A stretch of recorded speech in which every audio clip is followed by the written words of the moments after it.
Welcome to the DS Show.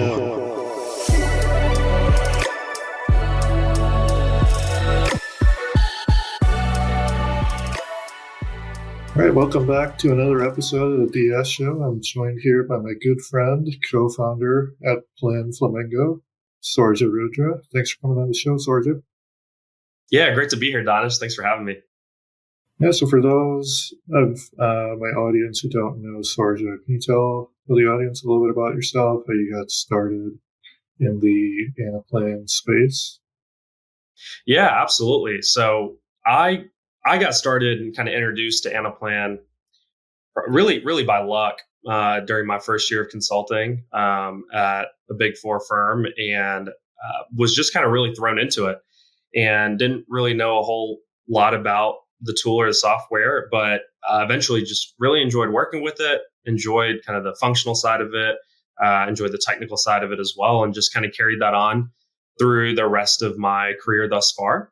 A couple years ago, a little bit of a fast forward, but a couple years ago, decided to go off on my own, and then eventually join in with my co-founder Jonathan and try to kind of affect some change in the Anaplan space with some of our own unique experiences and perspectives. And it's been a really fun journey. We love the community. It's a very giving community, and everyone. It's small enough to where everyone knows, everyone by a few degrees of separation. But it's also amazing community in terms of just reaching out to folks to get some help and whatnot. It's people are very accessible, which is I think one of the things I love about the Anaplan community specifically.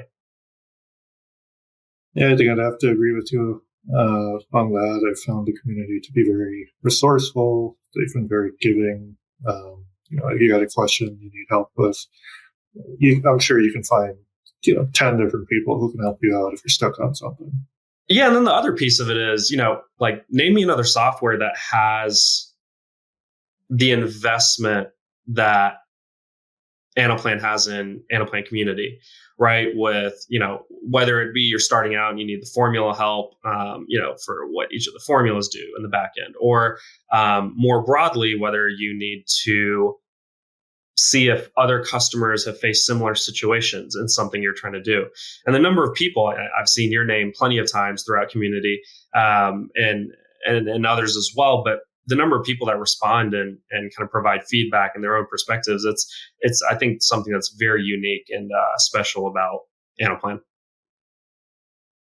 Yeah, certainly. You mentioned kind of in your opening there, you'd spent some time at the Big Four.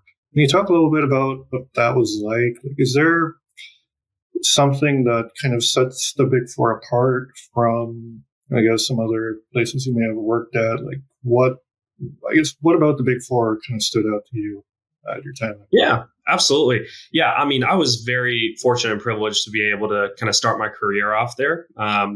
One, in terms of training, there are some things that the Big Four can provide that other firms just don't have the resources for, and you're not going to be able to do yourself as well. But I think the big separation is the kind of the type of projects you're going to be working on, right? You're going to be working on big. For the most part, you're going to have a higher probability, I should say, of working on maybe a big multinational, global transformation. Like those projects are far more likely at a large firm than maybe at a smaller firm or a boutique firm or anything like that. And so I think that would be kind of the biggest piece of separation. Second is also talent, obviously, right? You and I have both worked for larger firms, and I both know that big firms recruit really smart people, and it's really great to be surrounded by like-minded folks and folks that are really always driving to the most optimal solution or what's best for the customer in very complex situations and use cases, I would argue. And so I think that's the biggest standout. And so I'm really glad I had that experience because not everybody gets that chance. But there's something to be said about also then working at a smaller firm as well, right? You get to wear a bunch of different hats at a smaller firm just on the basis of resources, right? Smaller firm can't maybe have as much, I guess, what's the right word? Maybe staffing or kind of manpower in terms of what they bring to every single project. It's everyone. One person could be wearing multiple hats on a project. There may not just be a single person dedicated to this part of the work stream or something like that. And so that provides a very unique experience as well. And so I think I think people as far as which one's better or something. I don't think there's a right answer to that. I think it's what you're looking to gain out of your experience and where you are in your career at that point in time. For someone who may be looking to start their career, would you advise them to go into a Big Four, or do you think there's value starting out at a smaller shop? Oh, I don't think you could go wrong either way. I think the beautiful part about a career, and I think people tend to think of a career in a straight line, and it really should be. I always say it really should just be a zigzag, because if you zig and zag, that I personally believe that you're just opening yourself up to more opportunities and different types of exposure and experience at various environments, right? So to say that, so for someone starting out, is a Big Four firm great? Absolutely. You're going to maximize the amount of kind of exposure to really complex use cases and training that you're going to get. You're going to be working with incredibly talented individuals, and expectations are going to be extremely high, which are all good things, I think, when you're first starting out in your career. If you join a smaller firm, you're going to be thrown in pretty quickly as well, because a small firm cannot afford to have you just sitting on training or take some time and go learn this tool and shadow someone. It's going to be you're going to have to catch on pretty quickly as well. But you might get to do that in a more maybe environment where everyone knows everybody kind of thing, a more intimate kind of culture than maybe you would get at a Big Four. So again, I think it completely depends on what you're looking for. I think if you know that you personally thrive in a more intimate, everybody knows everybody kind of culture, small firms a great place to be. If you know that you want to kind of be thrown into massive projects, large scale implementations that could go on for really years over the course of many phases, and that's the type of experience you're wanting to gain, then Big Four is great as well. I'll say the other flip side to that is also, what if you're starting out your career and you don't know that Anaplan is what you want to do for the next foreseeable future. A larger firm is going to have the capabilities to kind of help guide you in a direction that more aligns with your interests, right? So there's all sorts of I think considerations to take, and I don't think you can go wrong. If you don't like where you're at, then move. Yeah, I mean, there's a certain, I guess, personality or skill set that one may need to have in order to do kind of this line of work. What would you say is maybe give me 3 things you think that would make a really good Anaplan consultant? Yeah, I mean, I don't think it's 3 things that are specific for Anaplan consulting. I think it's just a lot of, there's a little bit of EQ that comes into consulting in general, right? I think the biggest piece is really listening to and understanding pain points. You might be the greatest technical Anaplan expert in the world, but if you build a solution that doesn't solve a problem, then let's be honest, you're a worthless consultant in that point in time for that particular use case, right? Or your value would be greatly recognized if your solution was hitting specific pain points that the customer is addressing, right? So I would say like listening and adapting to kind of what the customer is really saying to you is one of the biggest pieces.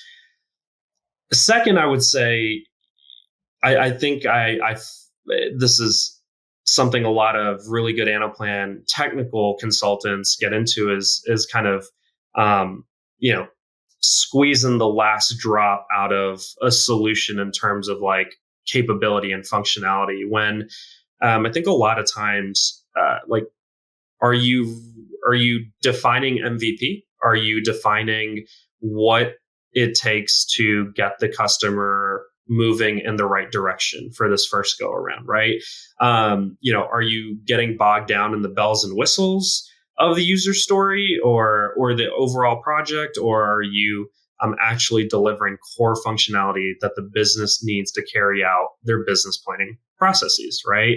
And so defining MVP, I think, especially for Anaplan specifically, is really important because the platform is so adaptable. I hate to use that word again, but the platform is so adaptable in terms of, you build something one way, you can layer on addition. If you build it right, if you have a good architect, you can continue to layer on functionality on top of that all the time, right? And I think that's the beautiful thing about implementations in Anaplan, right? Like a change doesn't have to take 8 weeks. You don't have to do an entire rebuild to carry out a change. You can do changes in days and weeks, depending on how vast that change is and the overall architecture of the model. I think I only gave you two, but I think those are the two that stand out in my head. Yeah, no, certainly. And I think the first one you mentioned around listening, I think we've all kind of been there where, I don't know if it's some kind of customer service situation or, you find yourself talking to someone that's on the other side and you're trying to say something or explain something and it's just not going through. Have you ever been in a situation like that? Yeah, absolutely. I mean, even I think you'd find multiple situations across your daily life of you have an issue with something and you get provided a solution that does not solve your issue. That's a problem, Mm-hmm, right? mm-hmm. If You're yeah, sticking to a script or a template, or right. you're just kind of, maybe you didn't even bother listening to what the other person was saying. You just already knew what your response was going to be. Exactly. Yeah, yeah. Well, talk to me about PlanFlamingo. What's life been like on this side now? You're an entrepreneur. You started a business. 2 years now? Yeah, it'll be 2 years in January. Yep, Yeah, that's two full awesome. calendar years. Yeah, Yeah, so it's what? been. Sorry, Yeah, go ahead. how's that been like? It's been really fun and rewarding. It's I would easily say it's the best decision I ever made in my life. It has been incredibly rewarding in terms of having the capacity and the independence to take on the projects that we'd like to take on, having autonomy over how those projects are kind of carried out and staffed. And it's been really rewarding also just working with clients in a very long term capacity and being able to help them out month over month, quarter over quarter, and not just sprint to the finish line. Burn out, need 2 weeks of PTO, and redo it somewhere else. Right? It's been a pace that you can increase or decrease as you'd like. But most importantly, I think what's been really fulfilling is gotten work that I want to do, we want to do. And we've gotten really positive feedback from folks that we've worked with as well. And so, I think that environment is just something I thrive in. It's what I look forward, wake up every day and am really excited to work with, to work in that environment and the folks and the team that we have now that we work with on a more consistent basis to help carry out a lot of those deliverables. So overall, I'd say it's been a really fun 2 years. Has not been easy. Lots of challenges in terms of as sales cycles can differ from client to client, and also I think something that people overlook about working at a firm that I think you and I both recognize is, you run into an issue, you can't just ping somebody on Teams to jump on a quick call. I gotta call Daanish on my cell phone, or I gotta call Jonathan and find some time and figure out a root cause and what next steps are and stuff. So there have been those little things that have been I wouldn't say disappointing, but a realization that I didn't kind of think about going off on my own is, you lose access to an incredible talent network that are literally at your fingertips when you work at larger firms, right? But I think I've been very fortunate over the last 2 years, yourself included, just have an amazing network of people that I can reach out to, that we can reach out to for help whenever needed. Yeah, I love that you mentioned that. I know, like, whenever we both are in a bind, we pick up the cell phone, we know who to call, right? So Absolutely. I think that's been fun, and I think part of being an entrepreneur, right, is we're always scheming and we're always trying to find the next little thing that can give us that just little edge and that advantage when it comes to our business, right? Yeah, absolutely. I mean, think about it, right? If you're at a larger firm and you come across a use case that you're trying to find the next potential solution for, right? At this point, I'm really comfortable in kind of the years of experience that I've had under my belt, and the iterations of use cases over a wide array of industries that I've done. Give me a lot of experience and comfort going into really any situation at this point. But imagine there's like a very unique situation. You can't just go into your internal knowledge base of a company and just pull out, what you're going to have to make some phone calls and see if anyone else has seen that architecture or, done something unique to take care of, XYZ business process. That's a little bit more unique than what you see at other implementations. And so, very fortunate to have a network to reach out to in terms of that, though. And so I think it goes back to my opening statement about how the community is really amazing, and I'm super thankful to have kind of really fallen into it several years ago. And I think it speaks to your humility in a sense too, where you're willing to pick up the phone and be like, "Hey, I'm stuck. I need help," as opposed to going to the client and being like, or maybe you're like pretending in front of the client that you know how to do something. Maybe that looks good in the short term, but ultimately the client's going to be able to see right through that. Yeah, no, definitely never want to be in a situation where you're being dishonest about your ability to carry out a task. At the end of the day, these are resources that the client is providing you in terms of dollars for expertise, right? And so it is your job and a critical mission of your daily kind of task to make sure that you provide the best solution at that point in time that solves that particular problem, right? And so, yeah, I mean, I don't think I've ever had at this point, I don't think I've ever had a situation kind of recently that is kind of in that, I guess, level of confusion of I just don't know what to do. I mean, maybe when I first started out in Anaplan, it's like, oh, well, I don't even know how to approach this problem. But I think that definitely comes with experience. And so, again, that's one of the reasons we went off on our own and kind of decided it's like, hey, we've done this. We've done several iterations of this. We feel really confident in our ability to kind of be able to do this in any setting. So let's try to do it on our own. And so far, again, it's been a really fun journey. And you're working with a mutual friend of ours, Jonathan Edwards. Can you talk about how y'all met and just what that partnership, how that came to be, and just a little bit about your dynamic working together? Yeah, absolutely. So Jonathan and I met at a firm that we both worked at together. And so we actually worked on project together. We worked really well together. And we happened to kind of independently just kind of come to the same conclusion of just going independent on our own. And then some opportunities came up where I realized that, couldn't really service the opportunity by myself. And so again, reach out to your network, see who's available. And at that point, we kind of service that opportunity and then realize, hey, like, once again, we work really well together in terms of just bouncing ideas off, in terms of splitting workload. I think we play to each other's strengths a lot, which is always good in kind of a professional dynamic. And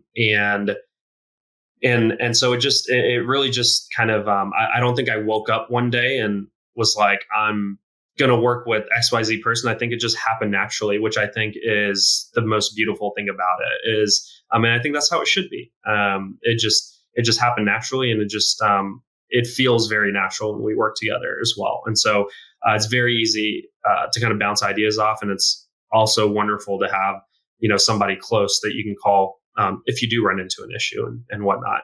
But it's really great. He's obviously very good at what he does as well. So I think we bring in a lot of experience when we do go into those discovery sessions with clients and trying to get a grasp of what it is that they're looking for and what their pain points are.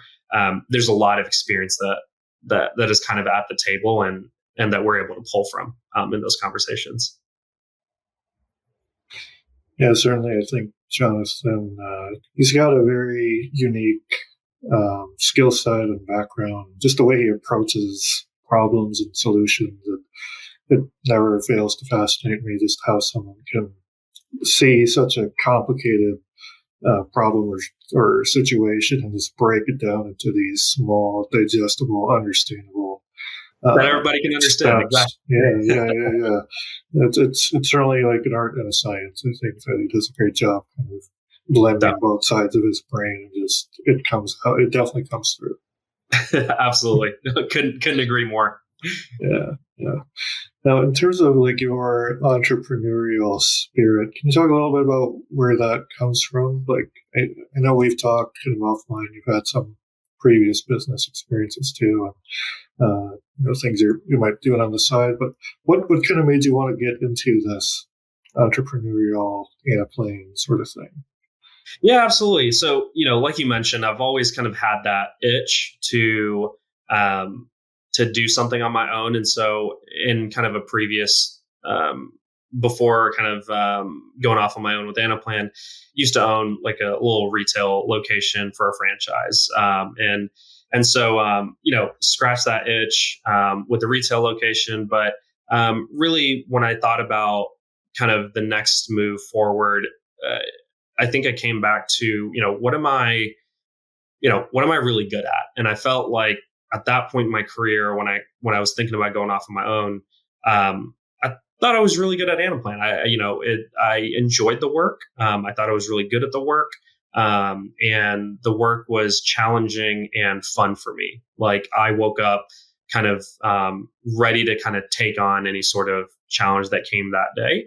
And it's for me, I got some fulfillment over, solving some sort of complex use case issue or something like that, or a build out that I demoed that, solved the problem in a suitable manner for the client. Right. I think the biggest piece for me in kind of making that next leap forward is when you have a skill set that's kind of desired by the market and marketable, and you also have the entrepreneurial itch, the independent route kind of made the most sense in terms of, you're able to take on projects and accounts that you're wanting to take on, first and foremost. And two, if there's a deal breaker in the way anything is about that project, right, you do have the right to kind of bow out, and it's okay. Because for whatever reason, you don't agree with an approach or staffing or maybe what's being asked of you and the timeline that's being asked for you, right? You gain a lot of that control. And I think you lose some of that when you work at, really when you work anywhere, right? Because there's other considerations that firms have to take on. There's overhead. There's profit margin pressures, right? It's all things that have to be thinking about, and rightfully so, right? You have you have owners of companies and staff that have put in a lot of time into creating a, a, a culture that where someone new can get trained, et cetera, right? Especially at a big four firm. So of course there's going to be overhead and profit margin pressures, but I think everyone has to make that decision for themselves about whether you're okay with that, or if you do want to try something else. And for me, I was okay with that for the longest time, obviously. But then there was also this other piece where, I don't know what the other side of this is like. I don't know. I don't even know if I'm going to be successful at it. Right. You just don't know. But I had enough of kind of confidence and knowledge about it to where, it was worth the leap, And so, never say never, but you don't know what the next 5 years is going to be. Right. This could prove to be, all very challenging in the next 5 years, and you pivot to something else, maybe even go back and try a different role, or a different software. There's so many avenues, right? But again, that's why I come back to kind of a career being a zigzag. It's I think 10-year plans or even 5-year plans are just so, what are you even doing at that point? Can you really, if you asked me 5 years ago where I'd be now, this wasn't even, I wouldn't even be able to like think about it on a piece of paper, I don't think. And I don't know, maybe that's me not dreaming hard enough or something, but I didn't even think about the independent route until I started getting really good at being a solution architect, where I was like, oh, this now opens up more doors that I didn't even know existed.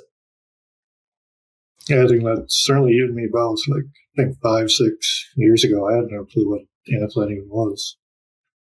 Right. It's something. It's really funny because, again, I said, like, I fell into it, and then here I am now with, joined forces with Jonathan, and we're kind of doing our own thing within the platform. So it's amazing what can happen in just a short 5 years. Yeah, it's certainly crazy. You had mentioned your retail experience. Was there anything from that has carried over to what you're doing now? Is there anything like a lesson you learned or a skill set you used back then? Anything that's translated to what you're doing now? Yeah, absolutely. When I think about the retail kind of franchise that I had, it was it's a different ball game completely, right? But as far as do I ever regret going down that route or anything like that? Absolutely not, because I think there's something to be taken away and learned from every experience that you have in life. Whether looking back on it, was it the most profitable thing in the world? Maybe not. Was it?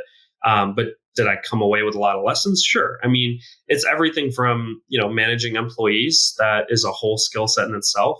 But then there's also things that you start thinking about in terms of scale, right? With retail locations, does that specific business model, is the only way to scale that with more retail locations? Well, now you're looking at $400,000 or $500,000 every time you want to build out a new location, potentially, right? Give or take. And so when I think about that, and I think about the way you can scale with kind of a more consulting professional services business model, right? Scaling is two completely different. Scaling in each of these business models are very different, right? And but at the same time, when you're small, losing one customer might mean losing a massive percentage of your overall revenue, right? But that's just the game that you play to be a part of this space. That being said, I think if you're good at what you do and you stay honest and true to your work, I don't think there's ever a reason for you to find yourself kind of in that situation, if that makes sense. Yeah, I kind of like what you said there. It's a different market. It's a different kind of outlook and skill set in terms of comparing retail to consulting. And I think it has its own unique challenges. I'm sure we've all have encountered situations like the example you mentioned about losing a customer. That's very, very real, and Definitely. I think it takes a certain type of operator to be able to navigate those challenges. Yeah, no, definitely. And it's not the end of the world when an account closes or something like that, because there may just not be additional work there that the client has needs. And so you wouldn't be solving a problem, right? We're only worthwhile as long as we continuously solve an issue or um, some sort of maintenance, maybe even for a client, right? And so so I certainly don't think like an account closing or quote unquote losing an account is necessarily a bad thing. It just might not be revenue generating for that period of time, but maybe there's a new use case that comes along 6 months later, 9 months later, right? You want them to be your first call, right? And if you do good work, I think that will consistently hold true. Yeah, I really like what you said there. You want to be their first call. Are there kind of things that you can do so that you can set yourself up to be in the best position to be that first call? Yeah, I think it goes back to some of the things we mentioned earlier, right? It's, having integrity on the project itself about, whether you can do the work or not, and how you go about accomplishing that work, right? Um, I think there's a couple things to think about here. It's one, again, delivering value on the pain point that needs to be solved for the customer, right? If you do that to the fullest capacity, I have yet to come across a customer where you solve a problem and then they go try and find a new person. Right, that doesn't happen. When someone finds a solution to their problem, you want to retain that solution and hang on to that solution as long as possible. If anything, what ends up happening is you continuously layer on to that solution and more work comes out of it, right? And so I think some of that comes from the customer service piece. But then let me take a step back and kind of focus on, looking into the mirror a little bit. I think you have to have the confidence about your skill set and your ability, right? If I think there's been multiple times where I've built out a solution where I've called, even yourself or Jonathan or other folks and go, hey, this is what I'm doing. This is how I've solved it. Do you know of a better way before I spend another 20 hours on this, fully completing this? Like, this is my approach. Like, are you aware of a better way or approach out there? And usually more often than not, it just ends up being a discussion and maybe a new idea comes out, or maybe you get even more confidence in your approach in the first place. I think a lot of solution architecting isn't about knowing the right answer from the very beginning. It's a little bit of a discovery, but you have to know enough about what you're doing to kind of get to that point. I think you have to know enough to build out really quick POCs, be able to flip those around to clients to see if it's a suitable solution, and then layer on all the bells and whistles and additional complexity on top of that, right?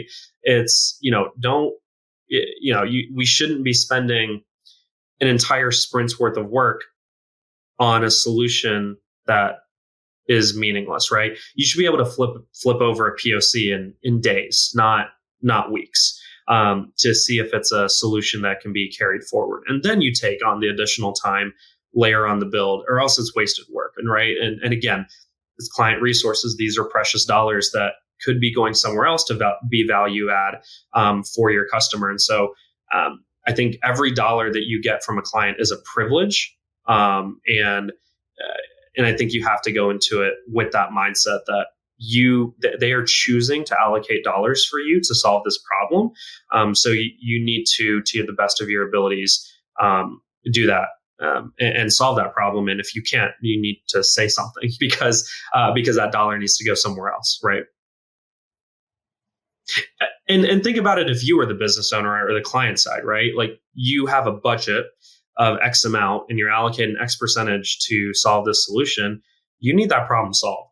And so again, putting yourself in their shoes about how their budget is allocated and where their budget is going, I think can solve 98% of the problems out there in terms of in terms of like consultant client fit, right? It's going into the mindset that it is an absolute privilege for you to have this contract, this SOW, or this engagement to continue to work with them. Yeah, I can feel the passion coming through here. I think I've been in similar situations as a buyer where I've purchased a service or something from a different vendor, and I've ended up getting burned by it. And, it's like, hey, I want my money back, because I just spent all this time and I didn't get up. And a lot of times, I didn't end up getting what I paid for, right? Yeah. Right. And I think a lot of that comes from my core experiences. Again, previous experience before Anaplan, when I had that retail location, spent thousands, tens of thousands on some marketing efforts that didn't result in what was quote unquote promised, but what I was expecting, I guess. Right. And I think I think I'd never lost that feeling of what it felt like to spend thousands of dollars in an effort to boost some problem that I was trying to solve for that location, and then not getting the results, because you don't get a do-over. The money's gone. The money's in someone else's pocket, right? And especially with smaller customers that might not have the opportunity to be flexible in terms of budget and have optionality in terms of who they work with, right? Like these are these are dollars that could mean, that could make or break that year for them in terms of hitting goals, or metrics for the team, right? And so if you can help your client team that you're working with win internally, you will automatically by default win. Yeah, that's very true. I think, I'm thinking of a client that we've worked with too, and I think that nails it right on the head, especially because, sometimes these clients do have limited budgets and limited money they can spend on you, but they're trusting you with that money that they're allocating towards you. Right, absolutely. And again, I think unlimited is a strong word, but yeah, I get your point. I mean, there's firms that just have much larger budgets and leeway in what they can do with, and there's firms that do not. Right. I mean, I think it was a perfect example of it with the franchise that I owned. I did not have a lot of leeway. Like those thousands of dollars that I spent on marketing, I wanted to, because that's what I thought was the best use of money to solve a certain problem, but it didn't result in what I was expecting. And well, that's it for the next 6 months for me. Like I don't have another do-over until I either create the budget or let the business cycle go through where I have more budget to, take a different approach. And so again, I'll never kind of shake that feeling of what that felt like in that moment. And so I certainly would never want any of my internal customers and clients to ever feel that way when working with us. Yeah, certainly. Next time, if you do, honor your commitments and do knock it out the park, I think you'll find that, and I'm sure you already have, you'll find that those customers all of a sudden will start creating budgets for you to come back. Definitely. Because you've helped them win internally, right? You've either helped them save time with XYZ issue, or some functionality that was taking days or is now, minutes or hours. With various things you can do with an Anaplan to create that sort of time saving. But those are all wins. And so if you can, clearly document those wins and relay those wins, and a lot of times your client is going to be, the client you're working with is going to be the champion for that budget that you're needing them to create for you, right? And so I think thinking about it in terms of how can I get the client to win internally and solve this problem versus how can I get the client to create a budget for me, I think is a little bit of a mindset shift, right? Because again, you can take any application in your daily life, whether you own a home and you have a roof leak or a plumbing issue or something like that, right? If you can find somebody that's going to be able to solve the problem, you will find a way to budget for that solution, right? If it's needed badly enough. Think about think about if you own a home and you want a cleaning service because you're really strapped for time. So time is your issue. You will create the budget for a biweekly, a monthly, maybe a quarterly deep clean or something like that, right? You will find a way to make that happen because they're solving a problem for you, and they're giving you time back, right? And that's maybe what's important to you at that point in time. And so, if people take that perspective in when working with clients, I think you create a win-win scenario. Yeah, certainly. I think for us as entrepreneurs, that's kind of like the magic recipe of sorts, right? You're here to solve a problem. You're here to save the day, right, for the client. And ultimately, if you can do that, you can win. Now, if you think about somebody now who's back, if we kind of go full circle here, someone who's working in a career in this space, how can they take what we just talked about and kind of apply it to their career? Yeah, absolutely. I think that's a great question. I think you have to know what you want out of the next step of your career. For there's going to be some people that want to move up the organization and get away from, and let me kind of take a step back. When I say move up within the organization, I don't necessarily say that as, some people don't want to move up, but when sometimes moving up in an organization is getting away from hands-on keyboard and maybe more on the sales side or the managing the practice side. If that's the next step that you want out of your career, then I think you need to network and make that known internally that is what you're looking to gain out of the next steps of your career. There's other people, like for myself, that I didn't necessarily want to get away from the day-to-day implementations. I frankly really do enjoy implementations. It gives me energy. I enjoy it. It's fun for me in a lot of ways. And so for me, I didn't necessarily care to kind of move in that direction, but I'd love to continue to kind of work in that architect kind of realm, whether that's maybe just taking on only complex issues versus just, or maybe just more complex implementations or things of that avenue. But that's what kind of going off on my own has afforded me to do. It's allowed me to kind of take on the use cases that I'd like to take on that I find interesting. And so, again, I think to answer your question, there is no right answer. It's the consulting answer of it depends. And it depends on what you're looking for on your next step. But I would say whatever it is that you're looking for, it's, I tell people this all the time. It's not an end all be all. It's just because you went in one direction doesn't mean you can't pivot and go back to that other thing that you didn't try. I never would have ever thought that I would go down the independent route, but the doors just kind of naturally opened and made sense. And so, 3, 4, 5 years from now, other doors might open up that make the most sense at that point in my career or life. And so, I think just being open to that is also just very important. It doesn't have to be a linear path in any direction. I think some of the most wholesome and most rewarding careers are ones that kind of go off in sometimes different directions. It's okay to make a lateral move. It doesn't have to be up every single time.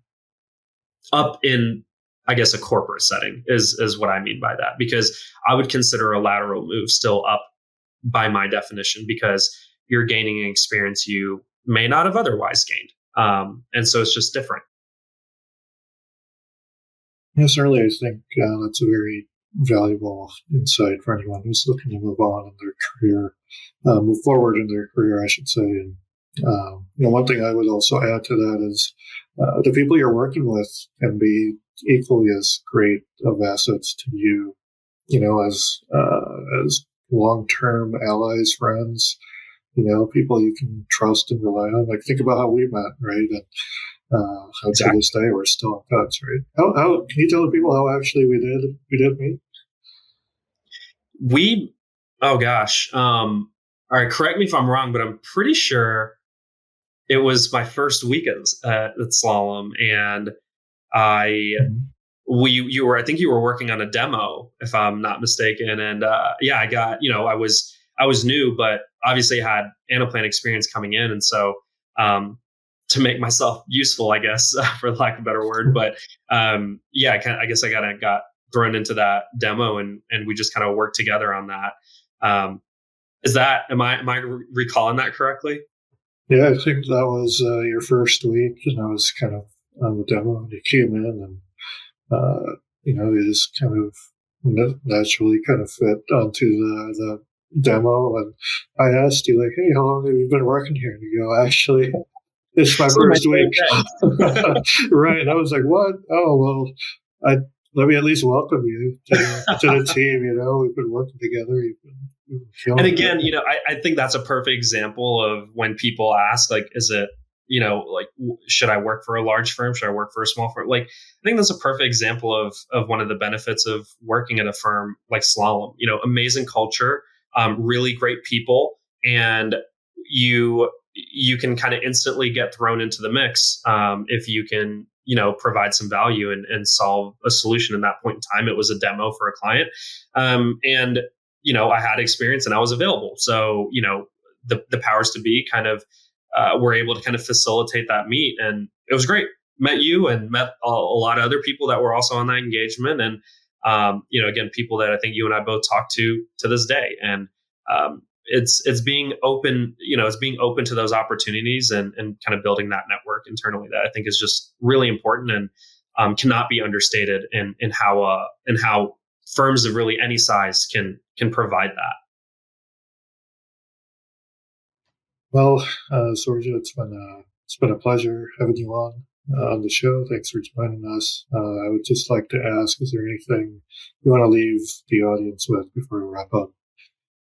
I mean, if I'm always open to meeting people in the Anaplan space, I think the easiest way to get a hold of me is on LinkedIn. So feel free to look me up on LinkedIn. I don't think there's too many Sourjyas out there, so I should be pretty easy to find.